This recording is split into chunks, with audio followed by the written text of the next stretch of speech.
Hey Clint, test test. Can you hear us? Do they still have this wall office? Looks like you can hear us. We're not hearing you just yet. Oh, they do.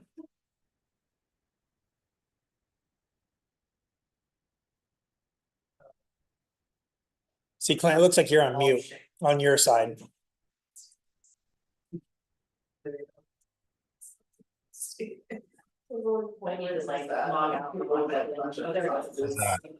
There you go. Okay, good. I'm gonna leave myself muted unless I'm called on. I've got a cold and I'm having coughing fits, so you guys don't need to listen to all that. Sounds good.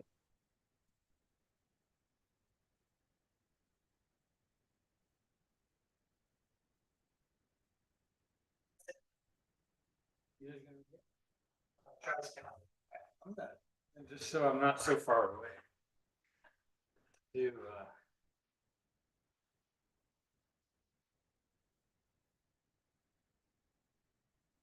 I'll do this.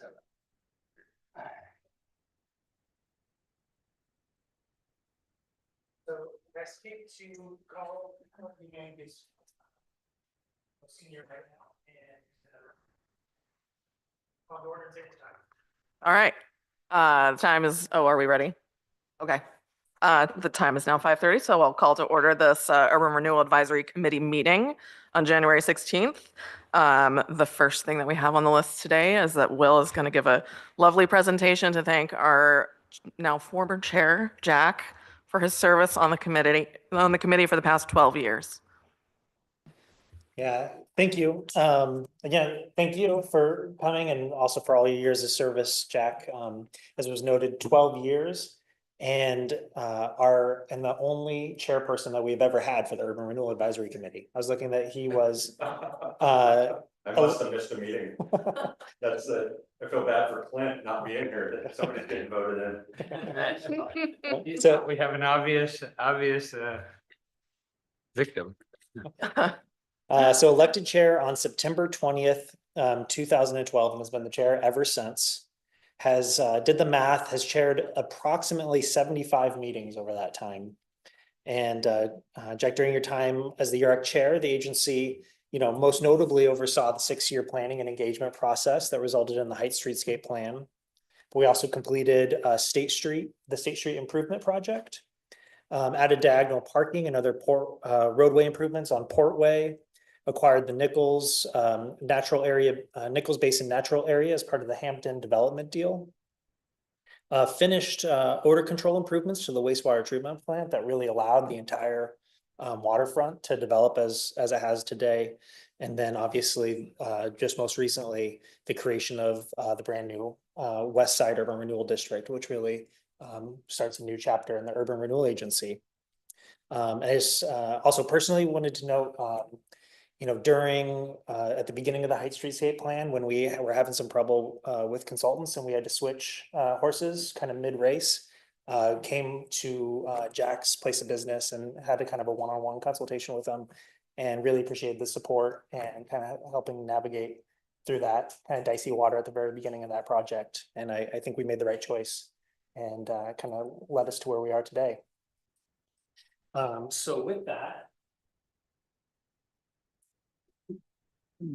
wanted to present to you this piece of art. Say it's been kind of a tradition. We've been giving these to this artist for a couple of years now.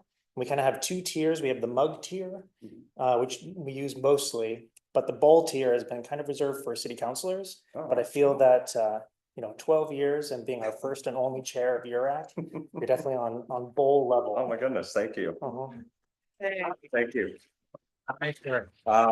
Yeah, no, this has been great. Thank you, Will. And you've been here for probably all those 12 years, kind of off and on in some capacity. And 2016. I've appreciated you immensely and everyone else here.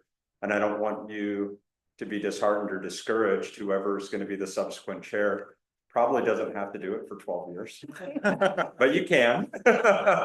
Anyways, thank you guys. And I'll let you get to your meeting. So Yeah. thank you. Appreciate it. Jack, wonderful. This is awesome. Thank you. Who's the artist? Oh, I forgot the name. I'll send it to you. I can be person. Thank you. Thank you. All right. Thank you, guys. Yeah, thank you.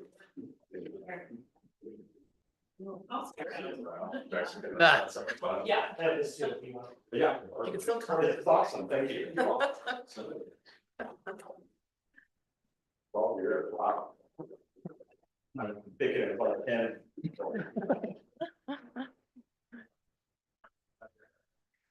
Bye. Okay, next item on the agenda is the election of officers, because now we need to replace Mr. Trumbull. I would like to nominate Clint Harris. I'll second that nomination. Oh, nice. They're all over you, Clinton. I mean, who is currently our co-chair, just for the I record. appreciate that, but I would really prefer that someone else take the spot. No problem. And I know that Amanda and Amanda is now on the city council, right? Mm-hmm. Do you want And- to stay as and- co-chair? Abby, I can do that. Yeah, I'm going to be hit or miss for the next 6 months. So, I think if I I do appreciate the gesture, but I think it would behoove the advisory council if I was not the chair and had to be filled in for a lot. So Kate, if I can assist, since we had a motion and a second, we should just vote that down. Okay. And we can move on. Thank you. All in favor? Okay, motion fails. Perfect. I'll try again. I'll move Mark Zanmiller. So you guys have been doing this for a while. It feels funny for me to come in and be chair. So of you two, who are the most senior?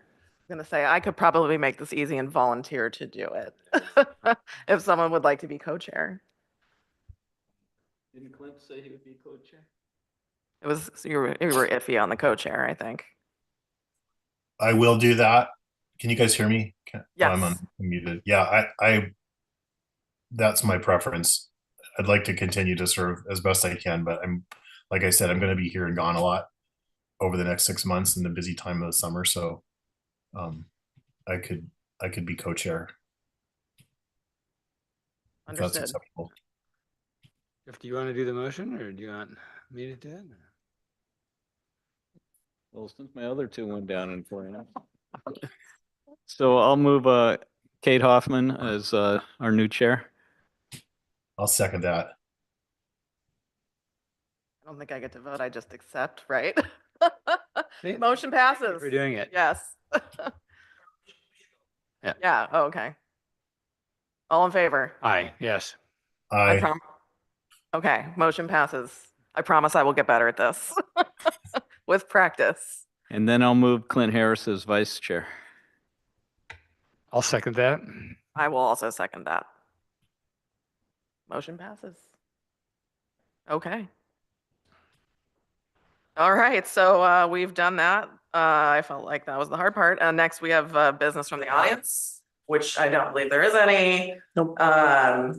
Up next is corrections to the agenda. No corrections. Okay, Mhm. and then we're down to approval of the meeting minutes from October 10th, 2024. I was not here for that meeting. I'll move approval of the minutes. I I'll did second read that. through them. Okay, then the minutes are approved. I do have one question. Mhm. There's a term in there, I wasn't sure whether it was a typo or I just couldn't understand it. Under item 3. Well, item Roman numeral 6 and then sub item 3, the RFQ, Mhm. a codway of folks. It's about the 5th sentence down, 6th sentence down. I did see that. This will allow them to get a codway of folks at the It's a ready to typo. jump in. Oh, Thought maybe it was some sort of an old timey phrase that I was not familiar with. to get it might be cadre. Yeah, I think that was intended to be cadre. Yeah. I think cadre is probably what it is. CADRE. Yeah. So with that change, I'll make a motion to approve the minutes. With I that think- one Then, second. correction. I second that. Okay, then the motion to accept the minutes, Or with that, vote- sorry. Oh, go ahead, sorry. Are we good to approve the minutes? To call the vote, yes. Uh-huh. Oh, sorry. Uh-huh. All in favor? Aye. Aye. I, Keep forgetting that part. Okay, so now we'll approve the minutes with that one correction. From October 10th, 2024, and move on to the regular business items of the supplemental budget and the annual report. Thank you, Chair Hoffman. So the supplemental budget before you does a number of actions, and often mid-year we need to pass supplemental budgets for just conditions or events that weren't anticipated when the budget was adopted. So one of the items or one of the actions that we're doing is truing up beginning fund balances to the actual audited amounts versus what we estimated at budget adoption. And so for the Columbia Cascade, the beginning fund balance is actually about $427,000 higher than expected. That has to do with expenses for the stormwater line project that we thought were going to occur last fiscal year. The downtown phase has been moved back behind the last phase of the waterfront side of things. So those stormwater costs will hit this fiscal year or next fiscal year. Also reclassifying and increasing appropriations to remit accrued interest to the county. So the Columbia Cascade no longer collects tax increment, and it has accumulated tax increment revenues in equal amount to its authorized spending level, otherwise known as its authorized maximum indebtedness. And so from here on out, as it accrues interest, that interest has to be turned over to the county to be redistributed to overlapping taxing districts. The budget was short about $38,000 for how much interest actually accrued. And so this supplemental budget makes that correction. The heights, just a minor revision to the beginning fund balance came in $16,938 higher than the budget. And that's, as opposed to the downtown district where it was literally because a large project didn't happen in the fiscal year we thought it was going to. This is just norm in the heights, it's just normal variation that when you try to predict what your beginning fund balance is going to be 4 months out when you're creating the budget, and then 6 months later you actually get the audit done. It's going to be a little different.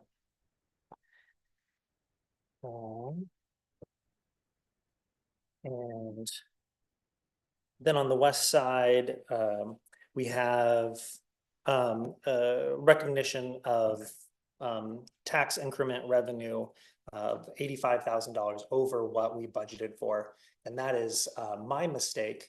I didn't fully recognize how much we threaded the needle with when we adopted the West Side district, that we were able to get FY 22-23 frozen base. And so essentially we got 2 years of tax increment growth instead of just 1 year for our initial year on the West Side. So this recognizes that. Say also it budgets about $1,600 in interest payments to the city on formation costs for the West Side District. So the West Side District owes the city of Hood River about $100,000 for money that the city spent creating the West Side District. And so there was an IGA that was approved between the agency and the city, I think back in 2023, that specified an interest rate and a 10-year repayment period. And so for this year, we'll just pay interest on that. And then we'll start making principal payments in future years, and we'll budget that into future budgets. So if you have questions on that, I'd be happy to answer them. And then we also have a suggested motion if you recommend adoption of the supplemental budget.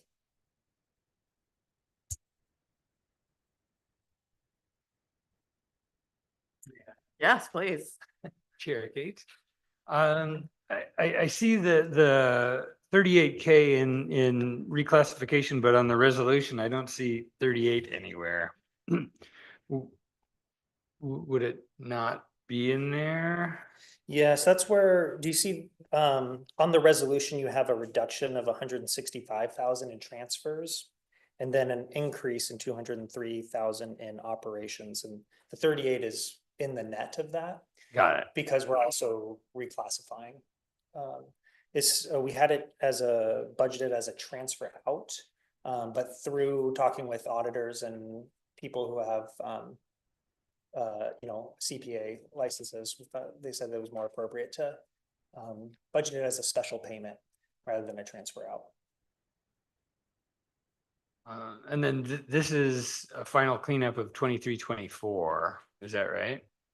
For the ending fund balance of 23-24, and then go, so this is budget for, sorry, the heading's wrong. Okay, I was gonna say, don't remember ever changing the last year's budget.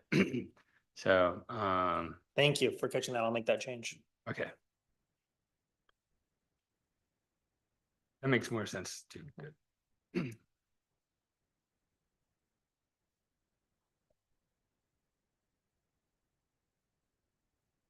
Anybody else? I don't, excuse me. Sorry, little spasm. I don't have any questions. Again, kudos to your target bullseye. Will, that's impressive on a big budget to beat $16,000 one way or the other from, and I make a motion to approve the amended budget. Okay, do we have a second? I'll second. Okay, All in favor? all in favor? I, Aye. Aye. Okay, the motion is accepted and the supplemental budget is accepted with that one edit that we discussed. The heading, where are we at now? Annual report Yes. or annual statement. Yes. Yeah, so this is something that we have been producing for many years, and I don't think that I'd ever shared it with the advisory committee before. But this annual statement is a document that we need to produce after the audit is complete and send it to all the overlapping taxing districts, including having it on file and presenting it to the city council. And I thought that it would make sense to share this with the advisory committee going forward. So this report includes audited financial results for the prior fiscal year, and then the current budgeted amounts for this fiscal year. And it also provides a narrative of what we did last fiscal year and then also what we're planning to do this fiscal year. The document also calculates the remaining maximum indebtedness for each district. So that's on page 15 of your packet. And it calculates how much each of the taxing districts forewent in tax revenue in the last fiscal year. So for instance, the city of Hood River forewent about $320,000 that I would have gotten otherwise if we had stopped collection of tax increment. That doesn't analyze how much of that tax revenue wouldn't have existed in the first place without urban renewal investment, but it's still, I think, a useful number to track. So this report, I'm continuing to build it out. I've added pictures to this one, and I hope to make it a little bit more user-friendly and kind of a general interest going forward, and use it to maybe get extra mileage beyond what we just sent to the overlapping taxing districts. So I wanted to share it to you just for general, awareness. I feel like it is important to share to the advisory committee just in general, but also see if you had any questions and see if you had any input of how to maybe make this more useful for a broad communication tool to the public. My comments were just that I thought it was very helpful, especially because I know there's been some, I don't want to use the word issues, but like conversations with people trying to really understand the division of the tax funds and how they're appropriated and just how much it is. And I think that table specifically with the billing rate and the division of tax for urban renewal was information that I liked to see all in one place at one time. Pictures are always good too. So that table is all of the 4 districts? Correct. Okay. Doesn't Uh, include the West Side District, because that wasn't in existence in FY '24. Yeah, but. I, just the size of the buckets that are available to spend, and I think this is on page 17. It's the almost 3 million in Columbia Cascade waiting for stormwater cost, right? And then 1 million in Heights and the 1.3 in waterfront. Those bottom lines are how big the bucket is right now at the end of the last fiscal year. Is that right? The beginning fund balances in, The ending fund balance. oh, ending fund balances, yes, those are audited, ending fund balances. Mhm. So that's actually working capital. Some, Yes, cash on hand, okay. cash in the checking account. Right. Because that's sort of okay, what do we have to work with, money wise? I think that's and there's stories for 3 of the 4. Anyway, so, that's good. Yeah, 1 million in Heights. I didn't know that. So that's great. Well, I know you've explained it before, but how is the maximum indebtedness calculated? yeah, it's established legislatively when each plan is adopted.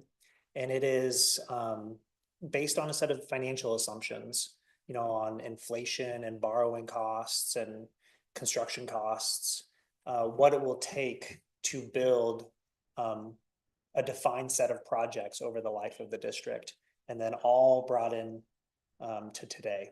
And so it's really detailed out, very detailed in the report that accompanies the adopted plan for each district. But that's it in a nutshell. So is it safe to categorize it as it's based on a list of projects and their estimated costs?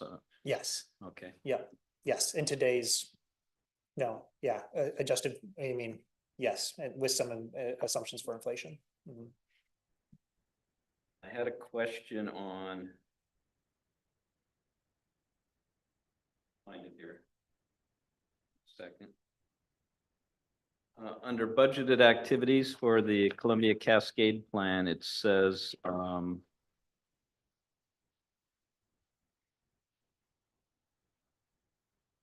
possible projects include, so have these been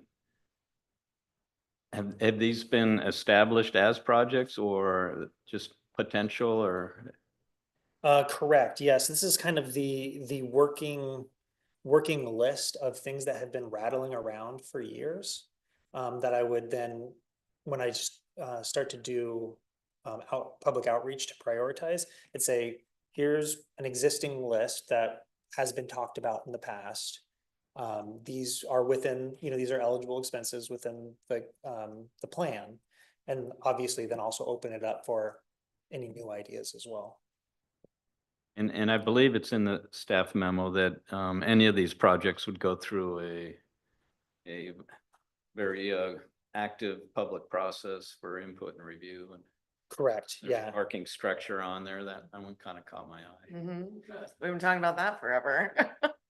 Yeah.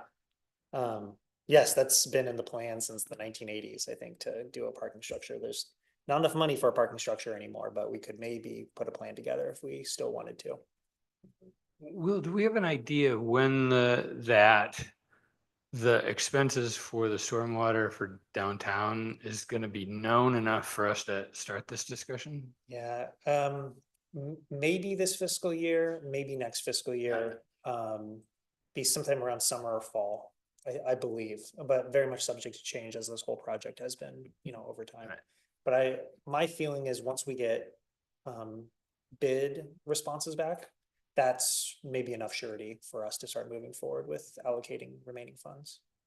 And you guys know that the stormwater thing has a downtown component that's gonna use some of this $2.8 million that's left. But we don't know for sure how much. Yeah. Maybe all of it. Yeah. Maybe, hopefully not. Yeah. It's an important project. No. It's a gotta, yeah.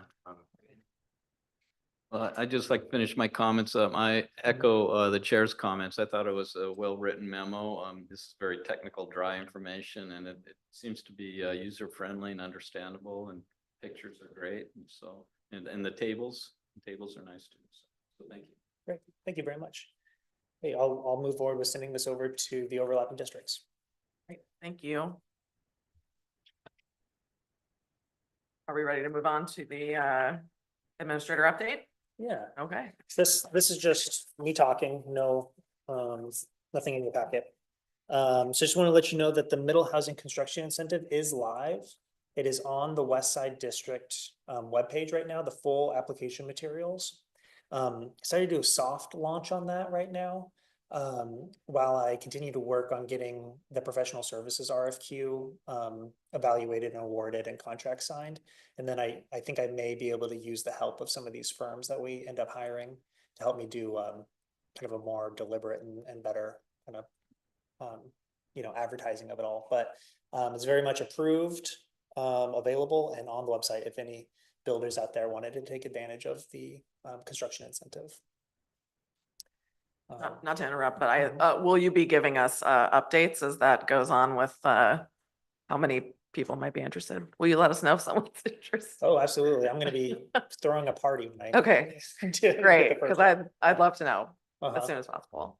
Yeah, as I hopefully have communicated during the whole development of it, we're starting very modestly.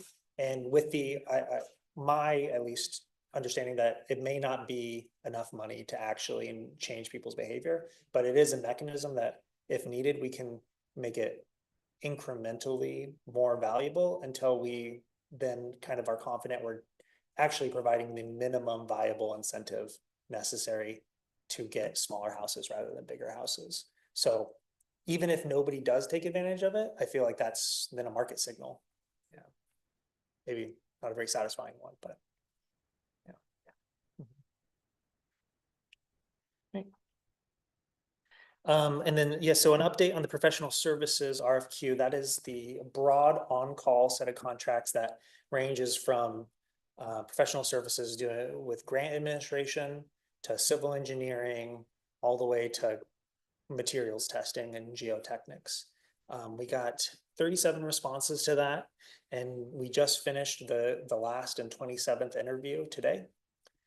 Been completely overwhelmed with not just the number of people, but the quality of firms that responded to us. It's going to be a really difficult choice to narrow this down, but we started out with a stated goal to not just hire everyone, but really think deliberately about what is the team that we want to have on call to build relationships amongst one another and get enough work in the city to really understand us and our context. So we do want to get that down to at least only one or two deep in any service category. So I'm going to be meeting with the other reviewers on January 22nd, and we will kind of get to our very short list. I'll let most of the folks know if they're out of the running, and then we'll start doing reference checks on the short list. Hopefully then to bring final recommendations to you at your next URAC meeting. I'm very hopeful. Great. And then update on the jurisdictional transfer for the Heights section of OR 281.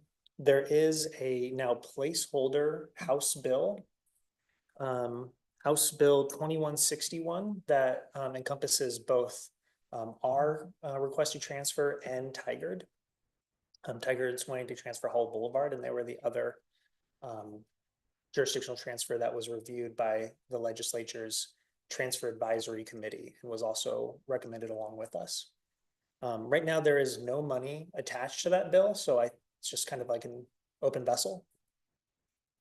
But I will be going down to the League of Oregon Cities is hosting a city day at the Capitol and meeting with we have our lobbyist has set up meetings with right now Majority Leader Bowman in the House, who is also the representative for Tigard, and so is very interested in seeing this bill move forward.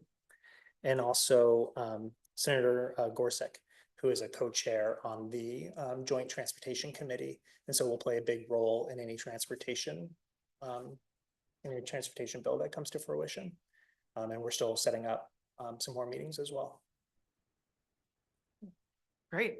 That's very exciting. I feel like you've done a ton of work on everything, but this jurisdictional transfer, there's been a lot of presentations and all that kind of stuff. And I honestly, personally thought it would be a lot more difficult than it sounds like it has been so far. So I'm encouraged. I know. Yeah, thank you. Speaking of presentations, you made me forget that I'm also presenting on our jurisdictional transfer to the Region 1 Area Commission on Transportation on February 3rd. So yes, lots of just getting the word out, singing the good praises. Great. Will, how's the appropriations work? Do they attach it to that bill, or is it done separately through a budget, or? Could go both ways. Yeah. So Tigard had a $50 million standalone bill for them in the last legislature. So that was not tied to any sort of package, just one bill. Oops, just said Tigard jurisdictional transfer of $50 million. Made it all the way through both chambers and then died in Ways and Means. And then my understanding was kind of the consolation prize for Tigard was that this jurisdictional transfer advisory committee process was set up. Kind of the idea was, I think some folks reacted negatively to, why are we getting this one-off request for $50 million? How do we know there's not, better and more, deserving jurisdictional transfers out there? So let's create a process. So they created a process, which luckily opened the door for us. So I don't know if it will go that same route as the last legislative session, where we get a bill for us in Tigard with a dollar amount attached to it, or because a comprehensive transportation funding bill is also in the works and getting a lot of press, if we'll be appended onto that. Could happen both ways. And how much are we asking? We are asking for $30.1 million. Plus ODOT to retain responsibility for doing ADA curb ramps on the sections of the roadway that are not part of the Hike Streetscape plan proper.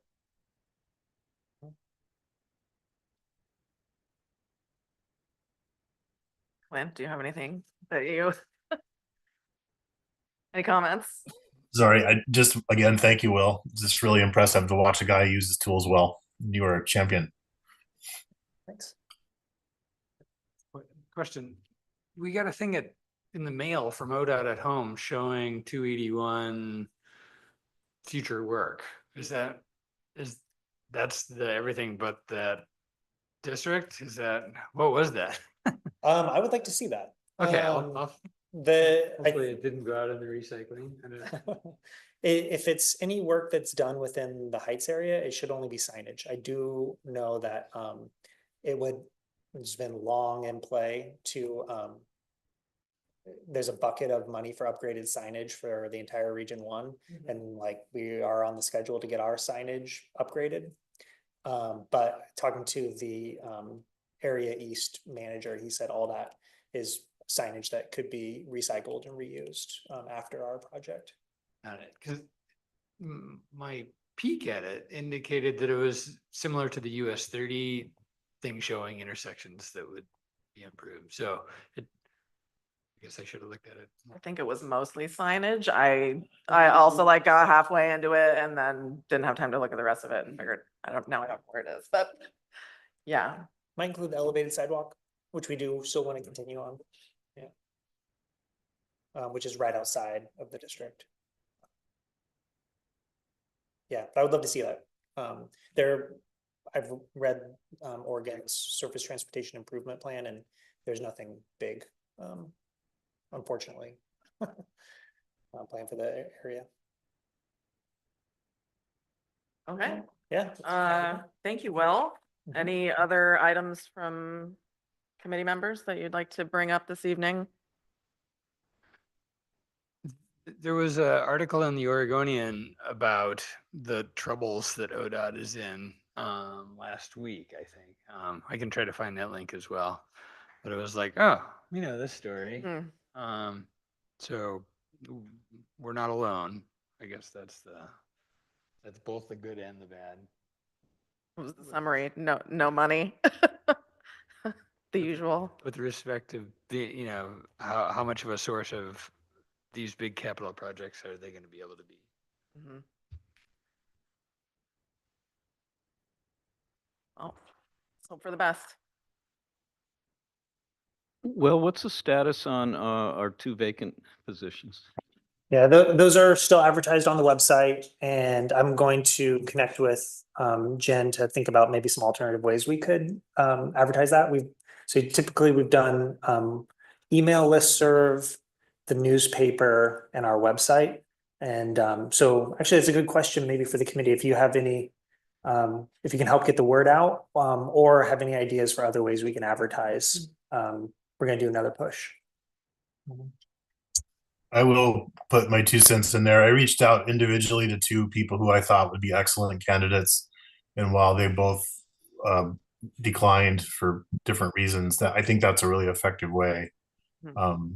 We're in a unique position to be able to explain how much and how little the commitment is over the year. And just a quick ask to a friend or someone you know or work with is a good way to get someone interested. Yeah, and I think that I've had a couple people that I spoke to also, and I feel like this particular committee is a little less daunting than maybe some of the other volunteer opportunities with the city. So tell them that too. So Mark filled Amanda's spot? Is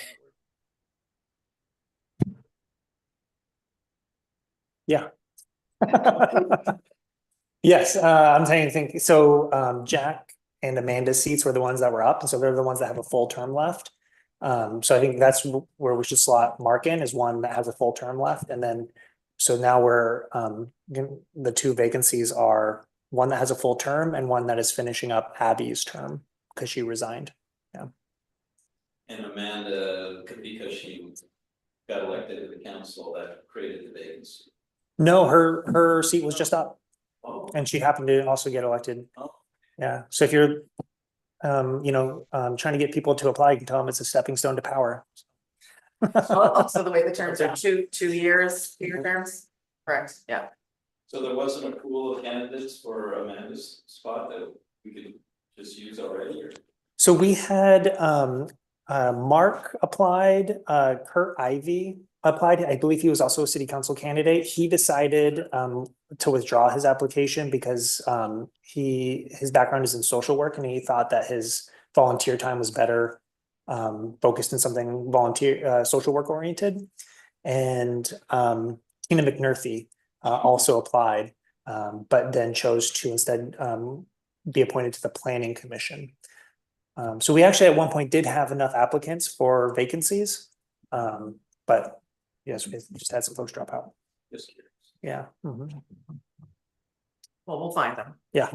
It's probably the time of year doesn't help either. Okay, well, if there is nothing else from anyone, then I'm gonna go ahead and adjourn the meeting. Thank you, everyone. Well done. Thank you. Congratulating Clint for running this ship moving forward. So nice. Bye all, and welcome, Mark. Travis is still on, correct? Yes. He's just absent today. Yeah. Correct. Yeah, he just let us know that he couldn't make it today.